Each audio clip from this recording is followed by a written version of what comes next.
ഉമ്മർക്ക നമ്മളിപ്പോ എവിടെ ലൊക്കേഷൻ എവിടെയത്? നമ്മള് മലപ്പുറത്തിനടുത്തുള്ള മുണ്ടക്കോട് എന്ന് പറയും. മുണ്ടക്കോട്. ഓക്കെ. സൈറ്റിൽ വർക്ക് സ്റ്റാർട്ട് ചെയ്താണ്. വൈറ്റ് മാർബിൾ അല്ലേ? വൈറ്റ് മാർബിൾ ആണ്. വൈറ്റില് മോർവേഡാ? മോർവേഡ് ഇന്നലെ സ്റ്റാർട്ട് ചെയ്തിട്ട് ഇന്നലെ ഫുള്ള് പ്രൈമർ അടിച്ചു മാറ്റി. പ്രൈമർ അടിച്ചു. ഓക്കെ, നമുക്ക് ആളുകൾക്ക് വൈറ്റ് മാർബിൾ ഇരിക്കുമ്പോ നമുക്ക് എന്തൊക്കെ കാര്യങ്ങൾ ശ്രദ്ധിക്കണം എന്നുള്ള കാര്യങ്ങളൊക്കെ ഒന്ന് പറഞ്ഞെടുത്താലോ? വൈറ്റ് മാർബിൾ നമ്മള് പിന്നെ കാര്യമായിട്ടുള്ളത് പ്രൈമർ അടിക്കണം. പ്രൈമർ അടിച്ചു. പ്രൈമർ വന്നാൽ അടിച്ചു കഴിഞ്ഞു. ഇതിനെങ്ങനെ അടിക്കണം? രണ്ട് ഭാഗത്ത് അടിച്ചിട്ടുണ്ട്. കാരണം ശരിക്കും താഴ്ഭാഗത്ത് മാത്രം മതി. നമ്മള് ഓരോ റൂമിൽ കണ്ടിന്യൂ പോകുമ്പോ ഏത് ഭാഗം വരാൻ നമുക്ക് ആദ്യം മുൻകൂട്ടി പറയാൻ കഴിയില്ല. അതുകൊണ്ട് രണ്ട് ഭാഗത്തും അടിച്ചിട്ടുണ്ട്. ഇവിടെ എത്ര സ്ക്വയർ ഫീറ്റ് ആയിരുന്നു മാർബിൾ ഉണ്ടായത്? പിന്നെ ഗ്രൗണ്ട് ഫ്ലോറും അപ്സ്റ്റെയറും കൂടി 2400 സ്ക്വയർ ഫീറ്റ്. വലിയ വീടാ അല്ലേ? 2400 സ്ക്വയർ ഫീറ്റ്. ഓക്കെ. അപ്പോ 2400 സ്ക്വയർ ഫീറ്റ് മാർബിൾ എടുത്തിട്ടുണ്ട്. അപ്പൊ എത്ര ലിറ്റർ പ്രൈമർ വന്നിട്ടുണ്ട് നമുക്ക്? പ്രൈമർ നമ്മള് 5 ലിറ്ററിന്റെ 2 ക്യാന്. കുറച്ച് ബാലൻസ് ഉണ്ട്. ഓക്കെ. പിന്നെ പലർക്കും സംശയമുണ്ട്, മാർബിളൊക്കെ ഇരിക്കുമ്പോൾ വൈറ്റ് മാർബിളൊക്കെ ഇരിക്കുമ്പോൾ ഏത് മണലാണ് നമ്മൾ ഉപയോഗിക്കേണ്ടത്? മണൽ നമുക്ക് കൂടുതൽ ഇപ്പൊ കിട്ടുന്നത് എംസാൻ തന്നെയാണ്. പക്ഷേ നമുക്ക് നമ്മളിവിടെ പോയതിന്റെ അടുത്തായതുകൊണ്ട് നമുക്ക് മണൽ കിട്ടുന്നുണ്ട്. ഇവിടെ ഉപയോഗിക്കുന്ന മണലാണ്. മണലാണ്. പക്ഷെ മണലിൽ എന്താന്നാലും നല്ല ഇത് മണലാണ്. എന്തായാലും സെറ്റിങ്ങും കാര്യങ്ങളൊക്കെ എപ്പോഴും നല്ല ഉണ്ടാവുക മണലാണ്. ഇതിലെന്താ പ്രശ്നം? കുറച്ച് അത്യാവശ്യം വലിയ വലിയ കല്ലുകളുണ്ട്. വലിയ കല്ലുകൾ വരുന്നുണ്ട്. കല്ല് മാത്രല്ല ഇതുപോലുള്ള ചളി കാര്യങ്ങളൊക്കെ ഉണ്ടാവും. അപ്പൊ തരിക്കൽ നിർബന്ധ അരിച്ചെടുക്കണം. അപ്പൊ എങ്ങനെയുള്ള കണ്ണി വെച്ചിട്ടായിരിക്കാം? വലിയ കണ്ണി വെച്ച് ധരിച്ചാൽ മതി. ഇത്രയും വലിയ സാധനങ്ങൾ മാത്രം പോയാൽ മതിയല്ലോ. ചെറിയ ഒന്നും പ്രശ്നമില്ല. വലിയ കല്ല്, കൈ, മരക്കഷ്ണങ്ങൾ ഇതൊക്കെ പോയാൽ മതി. എംസാൻഡ് ഉപയോഗിച്ചാൽ പ്രശ്നമൊന്നുമില്ല. എംസാനിന് കൂടുതൽ ഉപയോഗിക്കണം. 95%, 98% എംസാനാണ് ഉപയോഗിക്കുന്നത്. അത് വളരെ കുറച്ച് മാത്രമേ കിട്ടലുള്ളൂ. എംസാൻഡ് പിന്നെ ഒന്നും നോക്കാനില്ല. ഇപ്പൊ എല്ലാവർക്കും പണിക്കാർക്കും വർക്കേഴ്സിനൊക്കെ അതാണ് ഇപ്പൊ തീരല്ലോ. മുമ്പ് ഫുള്ള് മണലായിരുന്നു. പിന്നെ മണലിന്റെ ദൗർബല്യം ആയതുകൊണ്ട് എംസാൻഡിക്ക് മാറി. അത്യാവശ്യം വലിയ വീടാട്ടോ. വലിയ വീട് പറഞ്ഞാല് ഈ ഒരു ഫ്രെയിമിൽ നമുക്ക് കാണിക്കാൻ പറ്റില്ല. അത്യാവശ്യം ഒരു വെറൈറ്റി ഡിസൈൻ ആണല്ലേ? ഹാളൊക്കെ അത്യാവശ്യം വലിയ ഓപ്പൺ ആയിട്ടില്ലേ? ഈ ഒരു വീടിന്റെ ഉടമസ്ഥന്റെ അനിയനാണെന്ന് തോന്നുന്നില്ല, എഞ്ചിനീയർ ആണല്ലേ? ജ്യേഷ്ഠൻ എഞ്ചിനീയർ ആണ്. അപ്പൊ അവര് ഡിസൈൻ ചെയ്താണ് ഈ ഒരു വീട്. ഈ ഒരു ഭാഗം കാണുന്നത് ഓപ്പൺ സ്പേസ് ആണല്ലേ? ഓക്കെ. ഈ ഒരു ഭാഗം കംപ്ലീറ്റ് ഓപ്പൺ സ്പേസ് ആയിട്ട് വരുന്നത് കേട്ടോ. 3 സ്ലാബ് ഇപ്പൊ വിരിച്ചു അല്ലേ?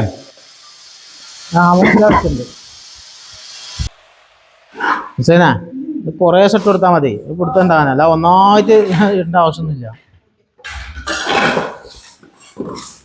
ഫ്ലോർ ചെയ്യുമ്പോൾ നമ്മള് വീടിനകത്ത് എന്തൊക്കെയാണ് അത് ശ്രദ്ധിക്കണ്ടേ? വീടിനകത്ത് മെയിനായിട്ട് ക്ലീനിങ് ആണ്. ഇത് ചുമരൊക്കെ POP ഇട്ടാണ്. POP ആണ് അല്ലേ? അതായത് പ്ലാസ്റ്റിക് ഇതില്ല, മണലിന് പ്ലാസ്റ്റ് ചെയ്തിട്ടില്ല. ജിപ്സം വർക്കാണ്. അപ്പൊ അങ്ങനെ ചെയ്യുമ്പോ എന്തായാലും താഴെ കുറെ പ്രശ്നങ്ങളുണ്ടാവും. ക്ലീൻ ആക്കിയിട്ട് പിന്നെ താഴെ ഫ്ലോറിൽ ഇതേമാതിരി വെള്ളം പറഞ്ഞ് സിമെന്റ് പൊടി ഇടുക, അല്ലെങ്കിൽ ഗ്രൗട്ട് വയ്ക്കുക ചെയ്യണം. ഗ്രൗട്ട് വയ്ക്കുമ്പോൾ നമ്മളിപ്പോ ഗ്രൗട്ട് വയ്ക്കാത്ത എന്താ, മണലാവുമ്പോ മേൽക്ക് വെള്ളത്തിന്റെ ഈർപ്പം കൂടുതൽ വരും.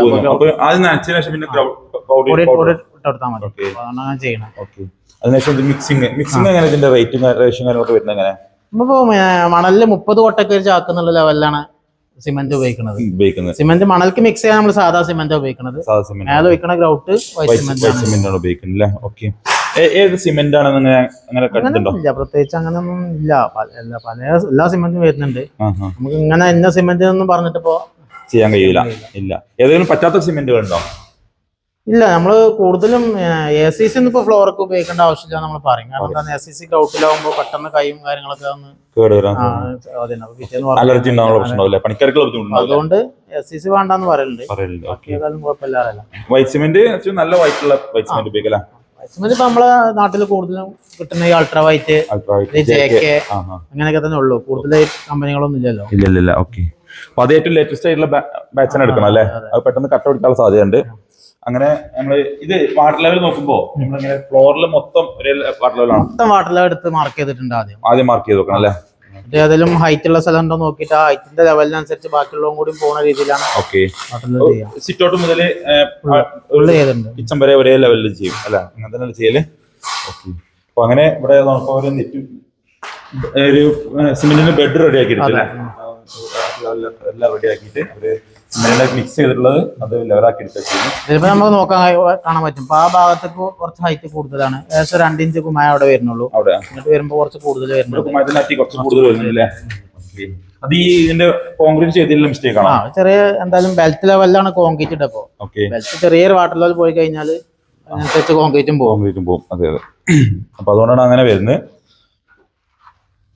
പിന്നെ ഈ ഒരു സ്ലാബ് വിരിക്കുമ്പോ സ്ലാബ് ഈ ഒരു ഡയറക്ഷനിൽ വിരിക്കണം, അതല്ല ഓപ്പോസിറ്റ് വിരിക്കാൻ പറ്റുമോ, അങ്ങനെ എന്തെങ്കിലും ഉണ്ടോ? അത് സ്ലാബിന്റെ ഡിസൈൻ നോക്കിയിട്ട് ഡിസൈൻ ഇപ്പൊ നമ്മളൊരു ഡയമണ്ട് ഷേപ്പിലാണ് ഏകദേശം വരുന്നത്, നമുക്ക് ആ ലെവലിൽ തന്നെ കണ്ടിന്യൂ പോകാം. എന്നാലേ കല്ലിന്റെ ഒരു കണ്ടിന്യൂഷൻ കിട്ടുള്ളൂ. ഇത് മാർബിൾ അങ്ങനെ നോക്കാതെ ചെയ്തിട്ടുണ്ടെങ്കിൽ ഒരു ഒന്നിച്ചുള്ള ഒരു പാറ്റേൺ നമുക്ക് കിട്ടൂല. വേറിട്ട് ഇങ്ങനെയുള്ള ഒരു ഡിസൈൻ. അതല്ല ഞാൻ പറഞ്ഞത്, നമ്മളിപ്പോ ഇങ്ങനെ ഈ ഡയറക്ഷനിലാണ് നീളത്തിലാണല്ലോ വിരിച്ചത്. അത് നമ്മൾ നോക്കണം എന്തായാലും.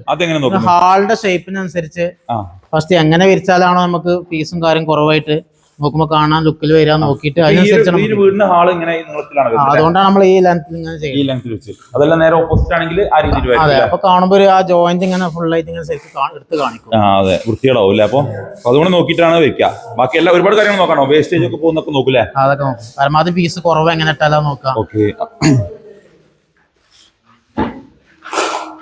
ഈ ഒരു വീട്ടിൽ സ്റ്റെയർ കേസ് പിന്നെ വുഡൻ ആണ് വരിക. അതിപ്പോ പ്ലൈവുഡ് തൽക്കാലം നമുക്ക് മോൾക്ക് മാർബിൾ കൊണ്ടുപോകാൻ വേണ്ടി മാത്രം പ്ലൈവുഡ് വെച്ചാണല്ലേ അവര്. സ്റ്റീലിലും സ്റ്റെയർ ഒക്കെ വെക്കുമ്പോൾ ബുദ്ധിമുട്ടാണ്, എക്സ്ട്രാ ചെലവുകൾ വരില്ല നമുക്ക്. ഇങ്ങനെ മേലക്ക് എന്തെങ്കിലും സാധനങ്ങൾ കയറ്റാനൊക്കെ വേണ്ടി അത് ഞങ്ങളൊരു താൽക്കാലികമായിട്ട് ഒരു സ്റ്റെയർ ഉണ്ടാക്കി എടുക്കണം. അതിനുശേഷം പിന്നെ ഫുഡ് വെച്ചിട്ട് അവര് ഫൈനലൈസ് ചെയ്യും. ഈ മണ്ണൊക്കെ തരിച്ചാണ് അപ്പൊ തെറിച്ചിട്ടില്ല, കരിക്കണല്ലേ, തെറിച്ചിട്ട് ഉപയോഗിക്കാം അല്ലെ. ഇവിടെ മഹാ എച്ച് സിമെന്റ് ആണ് ഇവിടെ ഉപയോഗിക്കുന്നത്. ബാക്കിയുള്ള നമുക്ക് നോക്കാം ഇനി അവര് എങ്ങനെയാണ് അടുത്ത് ചെയ്യുന്നത്. ഇപ്പൊ ഇത് ചെയ്തതിന് ശേഷം സാമ്പിൾ ആയിട്ടൊന്നും ആദ്യം ജസ്റ്റ് വെച്ച് നോക്കിയിട്ട് അളവും കാര്യങ്ങളും ഹൈറ്റ് ഒക്കെ നോക്കിയിട്ട് പിന്നെ എടുത്തിട്ടാണ് പിന്നെ സെറ്റ് ചെയ്യാം. ഓക്കെ. ഇപ്പൊ അവർ ഒരു വാട്ടർ ലെവലൊക്കെ നോക്കിയിട്ട് അവർ ഒരു ബെഡ് ക്രിയേറ്റ് ചെയ്തു. സിമെന്റിന്റെ മണലിനും മിക്സ് ചെയ്തിട്ടുള്ള ഒരു ബെഡ് ക്രിയേറ്റ് ചെയ്തു. ഇതിന് മുകളിലും സാമ്പിൾ ആയിട്ട് വെച്ചു. ഈ ഒരു അളവിലേക്ക് വേണ്ടിയിട്ടുള്ളത് അവരവിടെ കട്ട് ചെയ്ത് വെച്ചിട്ടുണ്ട് കേട്ടോ. സ്ലാബോടെ കട്ട് ചെയ്ത് വെച്ചിട്ടുണ്ട്, റെഡിയാക്കി വെച്ചിട്ടുണ്ട്. പല ആൾക്കാരും മറൊക്കെ ചോദിക്കാറുണ്ടേ ഇതിന് സ്റ്റാൻഡ് വേണ്ടേ എന്നൊക്കെ ചോദിക്കാറുണ്ട് മാർബിളിന്. അത് വെറുതെ ആൾക്കാർക്ക് പലർക്കും പല അഭിപ്രായമാണ് ആ കാര്യം. നമുക്ക് ശരിക്കും നമ്മള് മാർബിൾ ഇരിക്കണേ ശരിക്കും സ്റ്റാൻഡിന്റെ ആവശ്യമില്ല. ആദ്യം ഒരു ഫ്ലോർ ഇരിക്കാൻ, ഒരു വീടിന്റെ ഫ്ലോർ ഇരിക്കാൻ 3, 4, 5 ദിവസം കൊണ്ട് നമുക്ക് ഫ്ലോർ വലിയ വീടാണ്. എക്സ്പേർട്ട് അത്രേ ഉള്ളൂ അല്ലേ? അത്രേ ഉള്ളൂ. അപ്പൊ അതിന് വേണ്ടി ഒരു സ്റ്റാൻഡ് കൊണ്ടുവന്ന് വലിയൊരു സംഭവം കാണിച്ചു കൊടുക്കുന്ന കാര്യമില്ല. കട്ടിങ് ബുദ്ധിമുട്ടുള്ള ആൾക്കാർക്ക് ചെയ്യാം. കട്ടിങ് എന്തായാലും നമ്മള് ഫ്രെയിം സ്കെയിൽ വെച്ചിട്ടാണ് കട്ടിങ് വരുന്നത്. ക്ലിയർ ആയിട്ട് എത്ര നീളുണ്ട് ഏകദേശം സ്ലാബ്? ഇത് 9.5 അടി നീളുണ്ട്. 9 അടി നീളുണ്ട് അല്ലേ? 9 അടി നീളമുള്ള സ്ലാബ് ഇവര് 4 പേര് പൊക്കും അല്ലേ?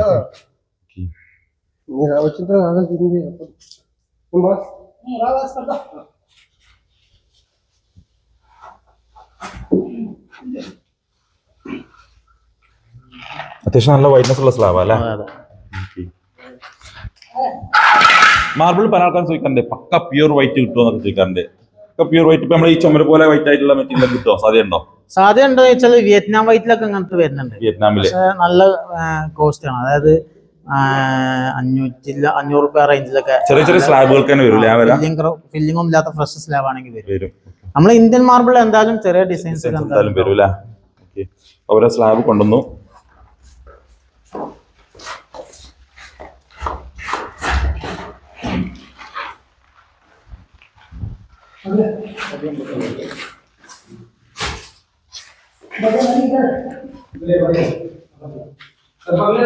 ഇതിന്റെ വെക്കുമ്പോ ഇതിന്റെ ഡയമണ്ട് പാറ്റേൺ കൂടെ നോക്കേണ്ടി വരും അല്ലേ?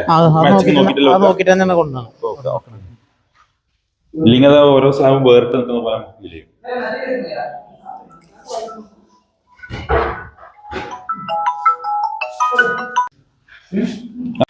ഓക്കെ. അപ്പൊ ഓരോ സ്ലാബ് ഫസ്റ്റ് സ്ലാബ് വെച്ചിട്ടോ. ഇതൊരു ഫസ്റ്റ് ടൈം ആണ്. ഇതിങ്ങനെ അവർ വെച്ച് നോക്കിയിട്ട് ഇതിന്റെ വാട്ടർ ലെവലും കാര്യങ്ങളൊക്കെ ഒന്ന് ചെക്ക് ചെയ്യും. എങ്ങനെയുണ്ട് സ്ലാബ് ഡിസൈൻ ഒക്കെ കറക്റ്റ് ആണെന്നുള്ളത് ജസ്റ്റ് ചെക്ക് ചെയ്യും. ഫസ്റ്റ് ടൈം ഇങ്ങനെ സ്ലാബ് കെട്ടും വെച്ചതിന് ശേഷം വീണ്ടും ഇത് എടുക്കും. എടുത്തിട്ടാണ് അടുത്ത സെക്ഷൻ ചെയ്യട്ടോ.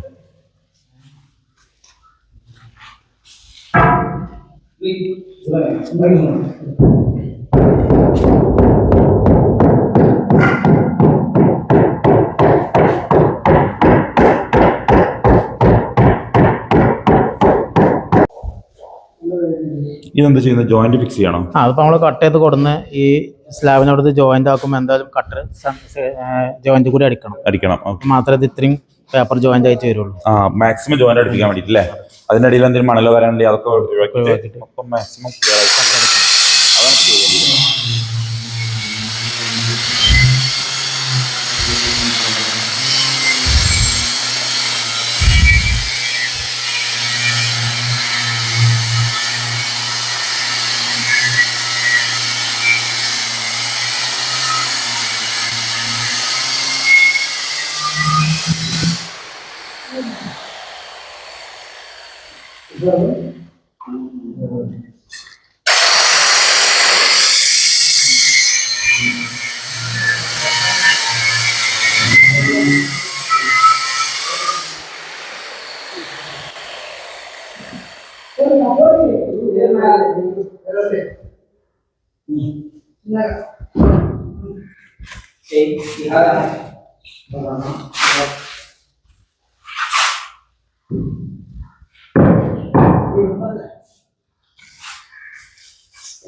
ഇപ്പോൾ അവർ ജോയിന്റ് അടിച്ചു കഴിഞ്ഞു. രണ്ട് ഭാഗത്തും അവർ അതുപോലെ ഫ്രെയിം വെച്ചിട്ട് ഒരു ജോയിന്റ് അടിച്ചു കഴിഞ്ഞു. ഇനി ഒന്നും കൂടെ അടുപ്പിക്കൂലേ? ഗ്യാപ്പ് ഉണ്ടായി. അടുപ്പിച്ചിട്ട് ഗ്യാപ്പ് അടുപ്പിക്കൂലേ?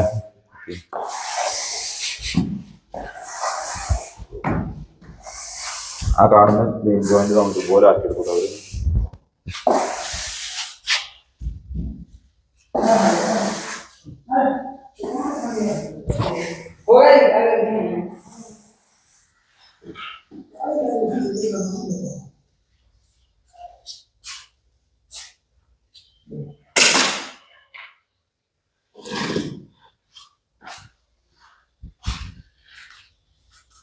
ഇപ്പൊ ചെയ്യുന്നത് എന്താണ് അവര്? ലെവലിംഗ് നോക്കണം. ലെവലിംഗ് അല്ലേ? Okay. Already water level mark ചെയ്തിട്ടുണ്ടാവും അല്ലേ? ഈ മാർക്ക് ചെയ്ത ലെവല് അവര് കറക്റ്റ് ആണെന്ന് ചെക്ക് ചെയ്യാൻ ചെയ്യുന്നു.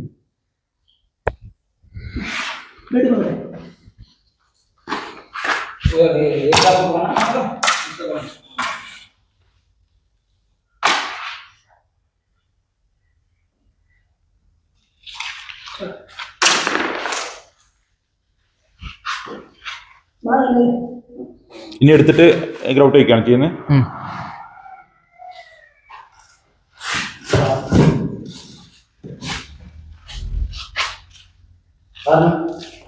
ഗ്രൗട്ട് വയ്ക്കുന്നതിന് മുമ്പ് ഒന്നും കൂടി ബെഡ് ക്ലിയർ ചെയ്യാണ്ടാവും. അല്ലേ? ഓക്കെ. ഇപ്പൊ ഇത് നമ്മൾ പറഞ്ഞില്ല 30 ചട്ടിക്ക് ഒരു ചാക്ക് സിമെന്റ്. 30 കൊട്ടയ്ക്ക് ചാക്ക് സിമെന്റ് അത് സഫീഷ്യന്റ് ആണോ? മതിയാവോ? പിന്നെ നമുക്ക് ഗ്രൗട്ട് വയ്ക്കണ്ടല്ലോ മേലെ. ഗ്രൗട്ട് മൊത്തം ഇറങ്ങി പോകുമല്ലോ അല്ലേ? അതിനകത്തോട്ട് ഇറങ്ങി പോകും. ഓക്കെ. ഓവറായി കഴിഞ്ഞാലും പ്രശ്നമായിരിക്കും അല്ലേ? സെറ്റിംഗ് പ്രശ്നമൊക്കെ ഉണ്ടാവും അല്ലേ? അപ്പൊ നമുക്ക് ഏകദേശം 1000 സ്ക്വയർ ഫീറ്റ് മാർബിൾ ഇരിക്കണമെങ്കിൽ എത്ര ചാക്ക് സിമെന്റ് വേണ്ടി വരും? 1000 സ്ക്വയർ ഫീറ്റ് 20 ചാക്ക് സിമെന്റ് ആണല്ലേ? അപ്പൊ 100 സ്ക്വയർ ഫീറ്റ് 2 ചാക്ക് എന്നുള്ള ലെവലിൽ ഇവിടെ വൈറ്റ് ആയതുകൊണ്ട് പകുതി വൈറ്റ് സിമെന്റും പകുതി ഗ്യാസ് സിമെന്റും. ഓക്കെ, അങ്ങനെ ആയിക്കോട്ടെ. അവരവിടെ ഗ്രൗട്ട് ഉണ്ടാക്കിയെടുക്കുന്നുണ്ട്. വൈറ്റ് സിമെന്റിന്റെ ഗ്രൗട്ട് ഉണ്ടാക്കി എടുക്കുന്നുണ്ടോ?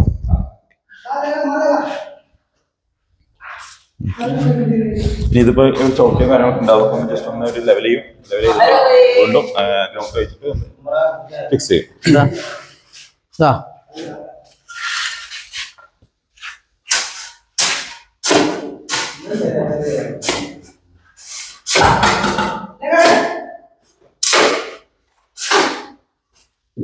ചില സ്ഥലങ്ങളിൽ ചിലപ്പോൾ വാട്ടർ ലെവൽ ചെറിയ കുറവും കാര്യങ്ങളൊക്കെ ഉണ്ടെങ്കിലൊക്കെ നോക്കിയിട്ടുണ്ട് നേരത്തെ. അപ്പോൾ അതനുസരിച്ച് അവർ വീണ്ടും മണൽ വെച്ചിട്ട് ഫൈനലായിട്ട് ഫിക്സ് ചെയ്യാനുള്ള രീതി ഞാൻ ചെയ്യുന്നു കേട്ടോ.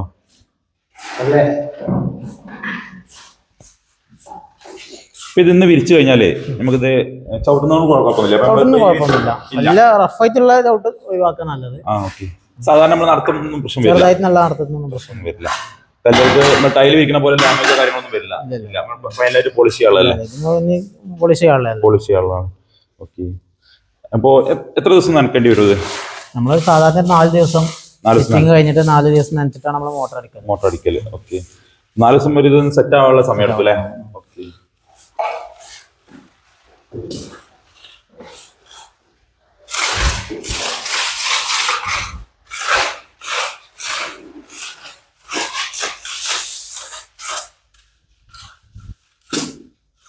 മൊത്തമായിട്ടൊന്ന് ഇളക്കിയിട്ട് അതിനകത്ത് വലിയ കല്ലോ കാര്യങ്ങളൊക്കെ ഉണ്ടെങ്കിൽ അതൊക്കെ ഒന്ന് അവർ ഒഴിവാക്കിയെടുക്കും കേട്ടോ.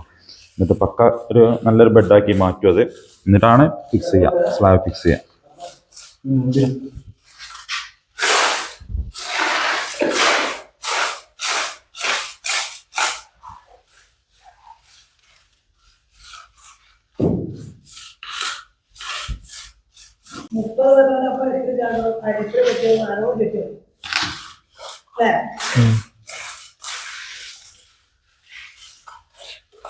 ഇതാണ് വൈറ്റ് ഒഴിക്കുന്നത് കേട്ടോ.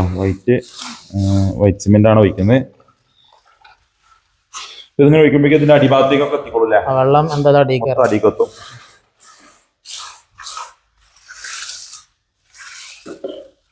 ഓവറായിട്ട് വൈറ്റ് ഇത് വന്നാലും പ്രശ്നമായിരിക്കും. ജോയിന്റ് കൂടെ ഒക്കെ വെള്ളം ഓവറായിട്ട് ലൂസ് ആയിട്ടുണ്ടെങ്കിൽ ജോയിന്റ് ഇത്ര ഫിക്സ് കിട്ടൂല. വെള്ളം ഇളകി കളിക്കും അല്ലേ. അപ്പൊ അതൊക്കെ അതിനനുസരിച്ച് ഓരോ കറക്റ്റ് കണക്കുകളുണ്ട്, അതിനനുസരിച്ചാണ് അതൊക്കെ ചെയ്യുന്നത് കേട്ടോ. വർക്കും കാര്യങ്ങളൊക്കെ ചെയ്യുന്നത്.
ഇത് ശരിക്കും ഇങ്ങനെ ചെയ്യുന്നത് എയർ ഒഴിവാക്കാൻ വേണ്ടിയിട്ടാണോ?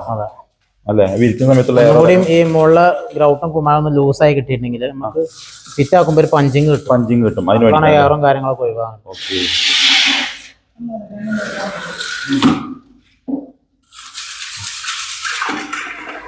നീ ഇതിനകത്തോട് വീണ്ടും ഒഴിക്കുമോ ഗ്രൗട്ട്? ഒഴിക്കാൻ പറ്റൂടാ, ലൂസ് കയറും.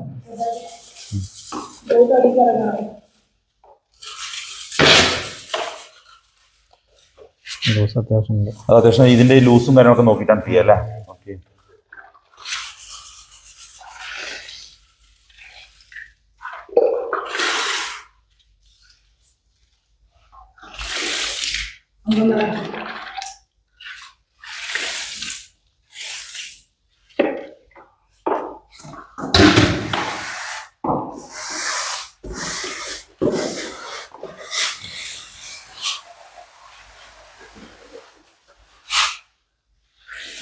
ഇതിന്റെ എഡ്ജും കാര്യങ്ങളൊക്കെ ഒന്ന് വെള്ളം ഒഴിച്ചിട്ട്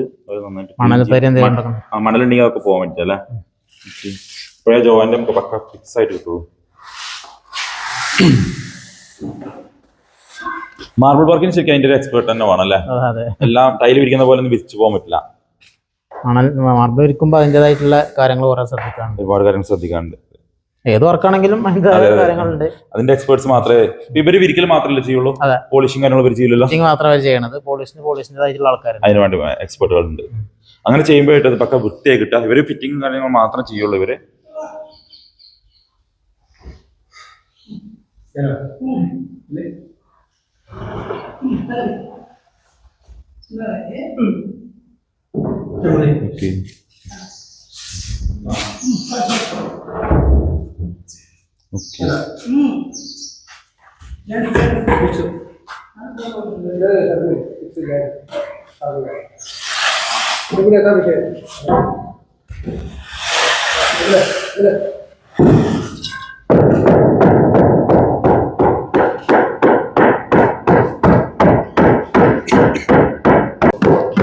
ഫൈനലായിട്ടുള്ള ഫിക്സിംഗ് ആണ്. അതുപോലെ തന്നെ അതിൻ്റെ വാക്കിലവർ മൊത്തം സ്ലാബ് വെച്ചിട്ട് ഓരോ വെച്ചിട്ടുള്ള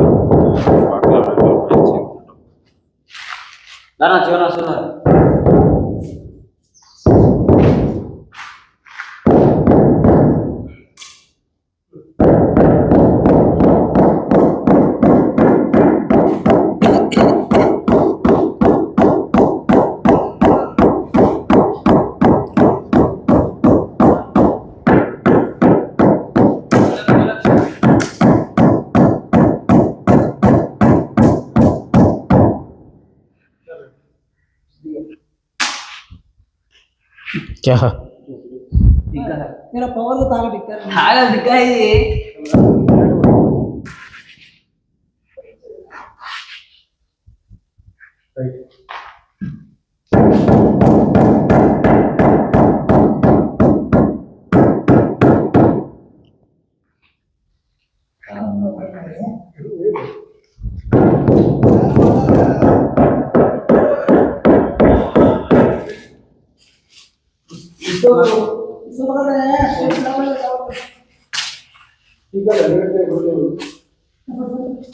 പല ആൾക്കാർ ചോദിക്കാറുണ്ട് ഈ ഒരു സംഭവം ഇതുണ്ടല്ലോ ഈ ഹാമർ ഉപയോഗിക്കുന്നതിന് പകരം മരത്തിന്റെ ഉപയോഗിക്കുന്നതിന് പകരം നമുക്ക് ഈ വൈബ്രേറ്ററും കാര്യങ്ങളൊക്കെ ഉണ്ടല്ലോ അത് ഉപയോഗിക്കാൻ പറ്റും.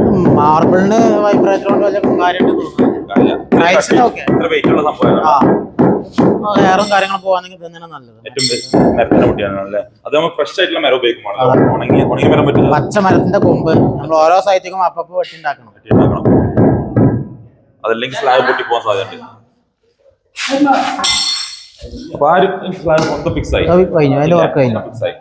ജോയിന്റ് നമ്മൾ ലാസ്റ്റ് ഫിറ്റിംഗ് കഴിഞ്ഞിട്ട് എല്ലാം കഴിഞ്ഞിട്ട് ഫിക്സ് ചെയ്യുള്ളൂ. ഫൈനലായിട്ട് ജോയിന്റ് ഫിക്സ് ചെയ്യും. ഇത്രയും 4 സ്ലാബ് മൊത്തം കംപ്ലീറ്റ് വിരിച്ചു കഴിഞ്ഞു അല്ലേ? ഏകദേശം ഒരു ദിവസം കൊണ്ട് ഒരു എത്ര സ്ക്വയർ ഫീറ്റ് ഇരിക്കും? അത് എല്ലാ സൈറ്റിലും ഒരുപോലെ നമുക്ക് വർക്ക് നടക്കൂല. ഇല്ല, ഓക്കെ. അതായത്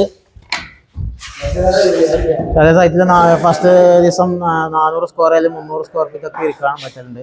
ചില സൈറ്റില് 150-200 താഴെ തിരിച്ചു പോകാൻ പറ്റും. അടുത്ത സിറ്റുവേഷൻ അനുസരിച്ചല്ലേ, സൈറ്റിലെ ഓരോ കാര്യങ്ങൾക്ക് അനുസരിച്ചാണ്. 200 എങ്ങനെയുണ്ട് സ്ലാബ്? എങ്ങനെയുണ്ട്? എങ്ങനെയുണ്ട്? നല്ല സ്ലാബാണ്.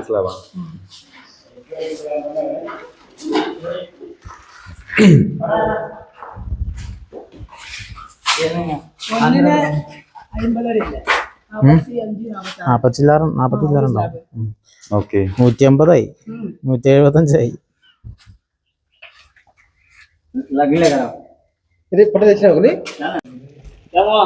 സ്ലാബ് ഇപ്പോ രണ്ടാമത് ഫിക്സ് ചെയ്യാൻ അടുത്ത ഇത് കട്ടിങ്ങിന് വേണ്ടിട്ട് കൊണ്ടുവെക്കണം.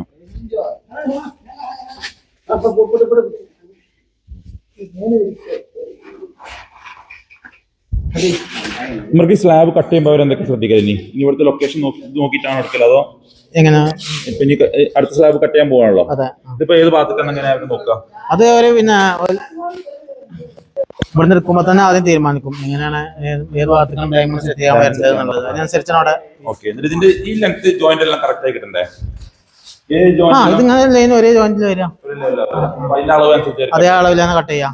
അത് കട്ടർക്ക് അറിയാൻ പറ്റും ആദ്യം ഇച്ച ലെങ്ത്തിന്റെ കാര്യങ്ങളൊക്കെ അവർക്ക് അറിയണ്ടാവും.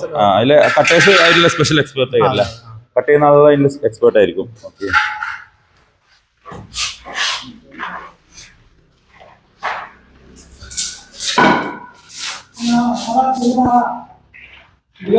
ഇതെത്ര 50 തൊട്ടേ? ഇതെത്ര തൊട്ടേ? 25 കൊട്ട മണലാണോ? ഓക്കെ, കുറച്ച് സ്ട്രോങ് ആവും അല്ലേ? ഓക്കെ,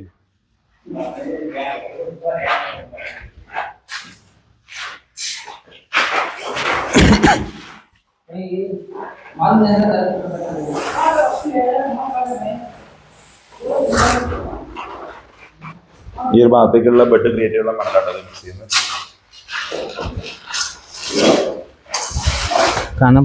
ഞാൻ എനിക്ക് ഈ വീടിന്റെ ഒരു ഔട്ട്ലുക്ക് കാണിച്ചതാ. അത്യാവശ്യം നല്ല കാണാൻ നല്ല ഭംഗിയുള്ള ഒരു വീടാട്ടോ ഇത്. പക്ഷെ എനിക്ക് ഇവരെ മുറ്റത്തുനിന്ന് നമുക്ക് ഇതിന്റെ ഫുൾ വ്യൂ കാണാൻ കഴിയില്ല. വർക്കെല്ലാം കഴിഞ്ഞ് കഴിഞ്ഞാൽ നല്ല രസം ഉണ്ടാവട്ടെ ഇവിടെ. അപ്പൊ ഈ കാണുന്നതാണ് ഇതിന്റെ സിറ്റ് ഔട്ട്. സിറ്റ് ഔട്ട് അത്യാവശ്യം നീളത്തിലുള്ള സിറ്റ് ഔട്ടാണ്. അവിടെ നേരെ കയറി വരുന്നത് ലിവിങ് റൂം. ഇതാ ഈ കാണുന്ന ലിവിങ് ഏരിയ. ഈ ഒരു ഭാഗത്ത് വരുന്നത് ഓപ്പൺ സ്പേസ് ആട്ടോ. ഇതിന് നേരെ ഇനി മുകളിൽ ഗ്ലാസ് ഇടുമോ എന്നുള്ള അറിയില്ല. പക്ഷെ ഇപ്പോൾ ഈ മൊത്തം ഒരു ഡബിൾ ഹൈറ്റിൽ ഒരു ഓപ്പൺ ആയിട്ടാണ് കാണിച്ചിട്ടുള്ളത്. ഓക്കെ, ഈ ഒരു ഭാഗം വരുന്നത് ലിവിങ് റൂം സെക്ഷൻ ആയിരിക്കും. ഇത് ഡൈനിങ് ഏരിയ ആണ്. അത്യാവശ്യം നീളത്തിലുള്ള ഡൈനിങ് ഏരിയ, വലിയ ഏരിയ കേട്ടോ, ഓപ്പൺ ആയിട്ടുള്ള ഏരിയ ആണ്.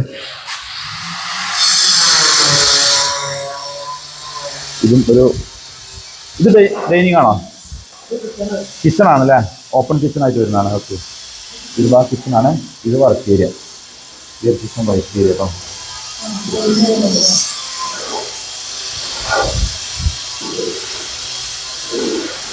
അവിടെ ഒരു ബാത്റൂം വരുന്നുണ്ട്. നീളത്തിലുള്ള ഡൈനിങ് ഹാളാണ്. ഈ ഒരു ഭാഗത്ത് കാണല്ലോ ഒരു ബെഡ്റൂം വരുന്നുണ്ട്. ബെഡ്റൂമിന് അറ്റാച്ച്ഡ് ആയിട്ടുള്ള ബാത്റൂം വരുന്നുണ്ട്. ഈ ഒരു ഭാഗത്തും അതുപോലെ തന്നെ ഒരു ബെഡ്റൂം വരുന്നുണ്ട്. താഴെ ഭാഗത്ത് ഗ്രൗണ്ട് ഫ്ലോർ 2 ബെഡ്റൂമാണ് വരുന്നത് കേട്ടോ. ബാക്കി വരുന്നതും അപ്സ്റ്റെയറിലാണ്. സ്റ്റെയറിൽ സ്റ്റെയർ കേസ് കണ്ടില്ലേ, നേരത്തെ പറഞ്ഞ പോലെ തന്നെ സ്റ്റീലിൻ്റെ സ്റ്റെയർ കേസാണ് വരുന്നത്.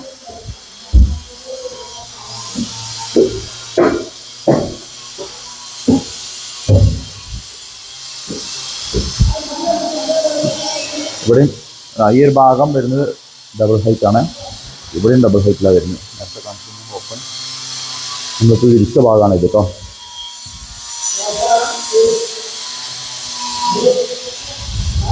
ഈ ഒരു ഭാഗം ഓപ്പൺ സ്പേസ് ആണ്.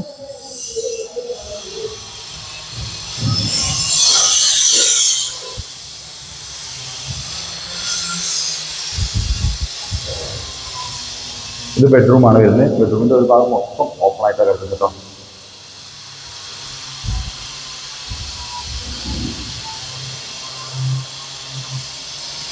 ഈ ബെഡ്റൂമിലെ ബാത്റൂമാണിത്.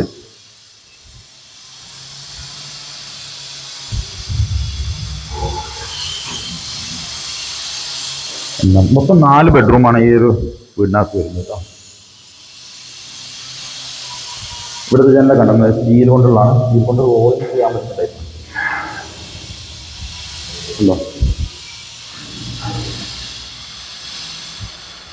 ഈ ഭാഗത്തൊക്കെ മൊത്തം മാർബിളാണ് ഇരിക്കാനുള്ളത്. അപ്പോൾ അതൊക്കെ ഞാൻ നിങ്ങൾക്ക് വീട് വിരിച്ച് കഴിഞ്ഞിട്ട് കാണിച്ചു തരുന്നുണ്ട് കേട്ടോ.